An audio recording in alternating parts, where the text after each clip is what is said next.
Pinakita ni Remy Martin na noon pa man na siya ay ready i-represent ang Pilipinas.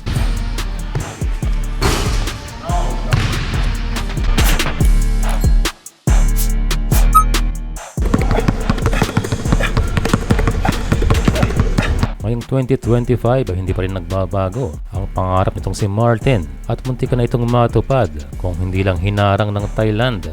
Pero hindi pa yun siguro ang panahon para kay Martin. Pero sa update na nilabas ng FIBA ay tila nabuhayan ng pag-asa lalo na sa pagiging local itong si Martin. Ang sigurado lamang ay dual citizen itong si Remy. Ang tanong lamang ay kung kailan niya nakuha ang kanyang Philippine passport. Matagal sila nag-uugnayan ng SBP at ang lumalabas ay nakuha niya ang kanyang passport after 16. Pero walang perpektong detalye kung ito ba ay before 18.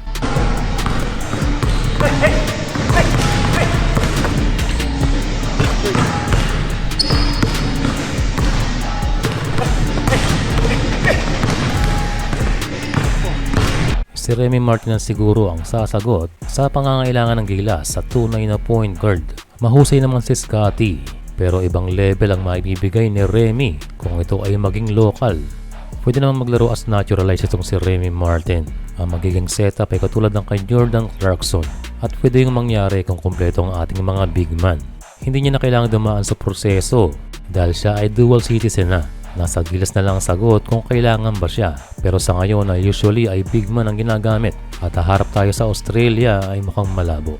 Kaya ang target ng kanyang kampo ay maging local talaga para hindi limitado ang kanyang appearance. Mabalik-balik sa Pilipinas itong si Martin. Kaya kung sakaling may call up as a local ay hindi niya yan palalampasin. Kaya hopefully ay maayos na ni Remy. At ito ay depende kung kailan niya nakuha ang kanyang passport. Nakalagay sa caption ay happiest. Isa na nga ba itong magandang balita para sa national team?